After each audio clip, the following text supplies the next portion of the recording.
Kristus, apa yang ada di benak kita masing-masing setelah kita mendengar Injil yang panjang, Injil yang bagus menurut saya, menyentuh, inspiratif, Injil yang kalau dibuat drama, mini drama, ini bagus.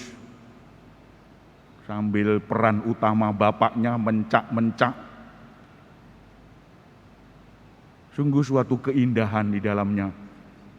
Bapak Ibu saudara-saudara yang terkasih, Injil ini sebetulnya merupakan judul dari yang lain-lain. Sederetan dari Injil Lukas 15 ini untuk menunjukkan gambaran tentang anak yang hilang. Pertama adalah domba yang hilang. Dua adalah dirham yang hilang. Dan yang terakhir ini anak yang hilang. Domba juga begitu, satu domba dari 100, satu domba dicari, betapa baiknya Bapa. Satu dirham hilang, disapu bersih seluruh rumah, betapa baiknya. Tuhan Maha baik, untuk kita juga begitu. Satu anak yang hilang dari dua anak. Ini menunjukkan bahwa diri kita salah satu dari ini. Kita ikut anak yang hilang atau ikut yang sulung seperti itu. Bapak Ibu saudara-saudara yang terkasih, tinggal pilih sekarang. Mana yang kita pilih? Atau kita tidak milih sama sekali. Karena kita tidak peduli akan Injil-Injil hari ini. Bapak Ibu saudara-saudara yang terkasih, sangat disayangkan kalau kita tidak peduli akan Injil hari ini. Injil yang sangat indah untuk diri kita, menggambarkan Bapa yang baik. Marilah kita renungkan hal ini. Bapa yang baik dikatakan baik karena dia begitu menyentuh. Perlakuannya begitu menyentuh. Anak yang semula happy-happy saja, lalu tiba-tiba minta warisan. Orang-orang pengkhotbah, beberapa pengkhotbah menyebutkan ini kurang ajar anak ini. Tapi saya menyebutkan biasa seperti ini. Sebelum orang tuanya meninggal, kalau dia orang tuanya masih seger, bagi-bagilah. Mumpung masih hidup, anak-anak tidak mungkin berkelahi. Kalau sudah mati, lalu bagi-bagi dia, sopo sing mengadili. Anak-anak mesti rewel. Saya banyak, saya baluk banyak, saya dan seterusnya. Tidak apa-apa hal ini untuk membagi harta warisan pada saat orang tua masih ada. Tidak apa-apa. Itu adalah hal-hal yang lumrah untuk generasi-generasi berikutnya. Mungkin zaman dahulu itu tabu.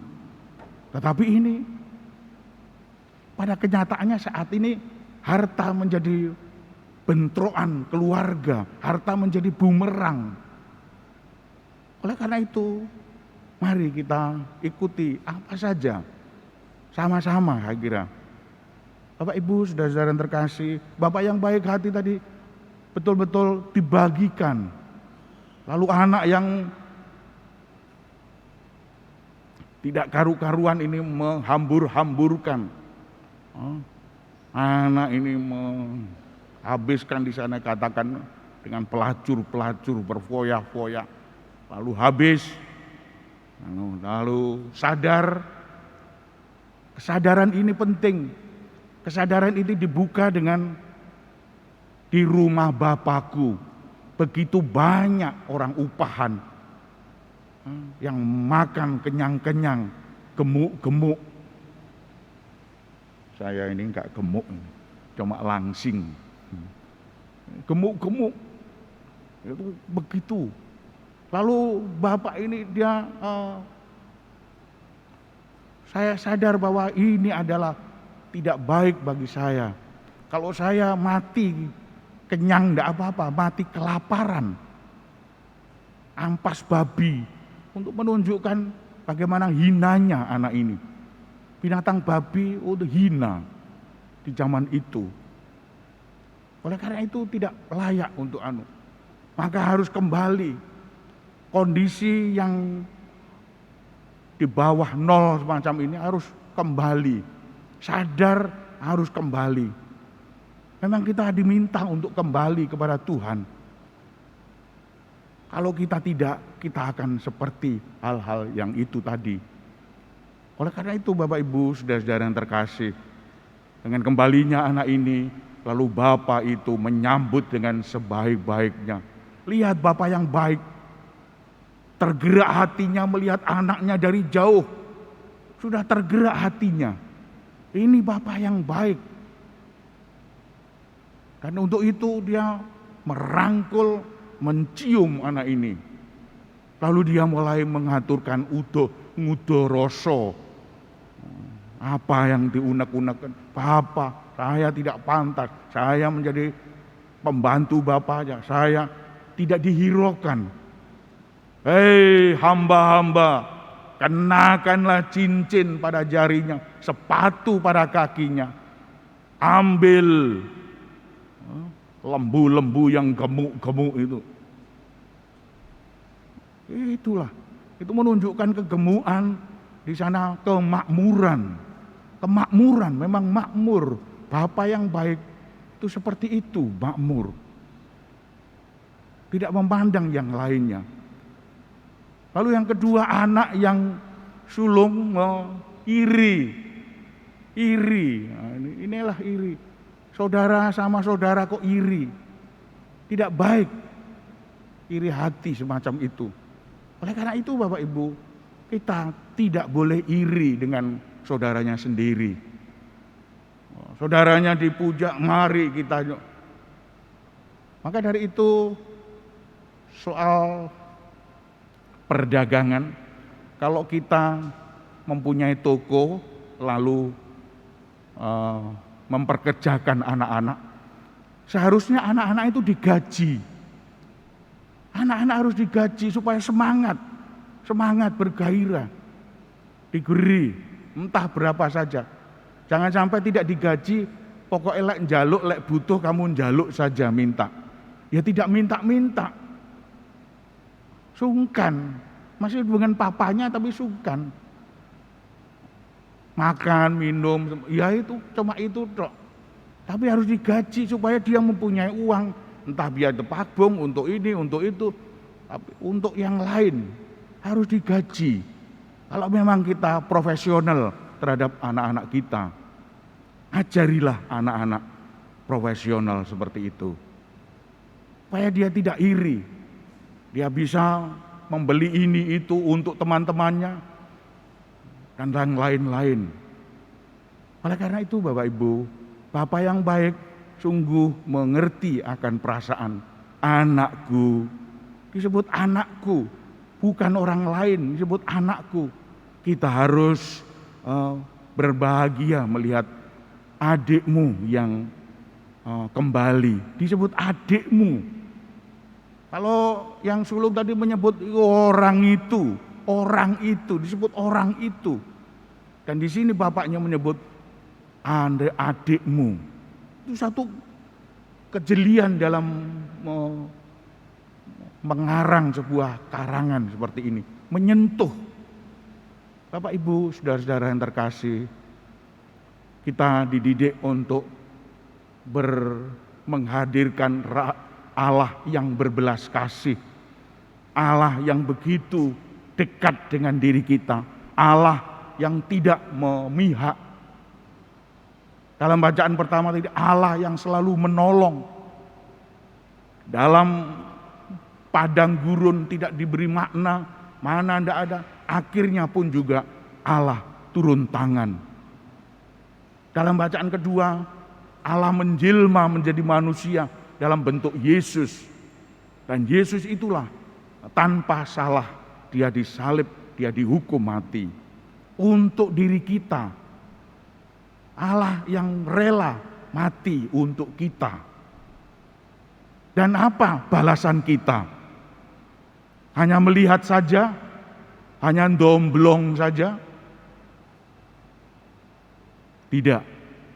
Kita harus berbuat sesuatu. Kita harus berbuat sesuatu. Sebagai orang yang waras, orang yang sehat, kita harus berbuat sesuatu. Kita balas Allah. Balas dengan kebaikan-kebaikan kita. Bekerja dengan sebaik-baiknya. Kalau kita mentok, ada masalah yang berat, kita mohon kepada Allah.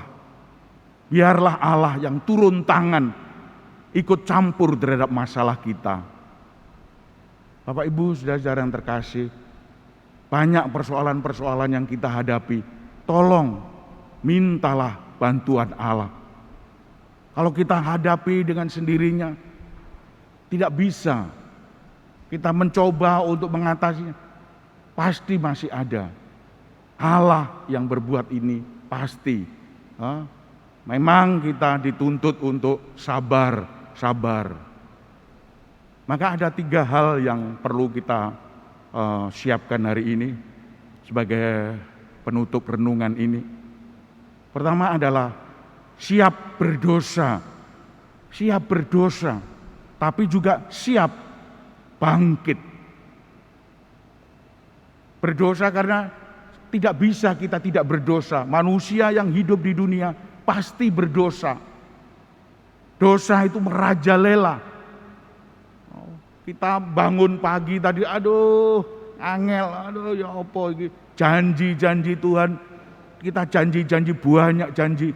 Tapi buktinya sekarang ini sudah malam, merotoli semua. Enggak enak, gak iso. Mana janji saya? Mau tidur siang tapi aduh gak iso ono ini. Banyak janji. Belum janji-janji yang lain. Banyak. Kita siap berdosa, kita siap bertobat. Yang penting bertobat. Bertobat. 5 tahun, 10 tahun enggak apa-apa. Santo Santa itu karena pertobatan dia menjadi santo. Agustinus, Monica, dan yang lain-lainnya. Banyak. Dan yang kedua, jauhilah kejahatan. Kita harus menjauhi kejahatan. Kalau belum kuat, kalau belum kebal, kita harus menjauhi kejahatan. Karena kejahatan itu pelan-pelan menggerogoti kita. Misalnya marah, menggerogoti kita. Kalau segera tidak kembali kepada Tuhan. Memang prosesnya sedikit demi sedikit. Ya enggak apa-apa, sekali saja. Ya enggak apa-apa, sekali saja. Sekali enggak apa-apa, tapi berkali-kali.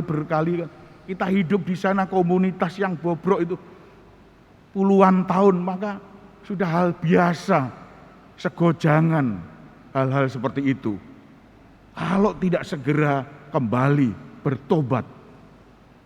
Dan yang terakhir menunjukkan Allah yang berbelas kasih. Wartakanlah Allah kepada sesama kita.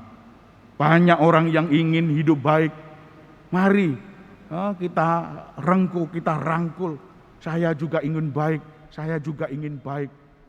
Mari kita bersama-sama menunjukkan kebaikan. Tegurlah saya kalau saya ini malas, saya ini berdosa, kita bersalah.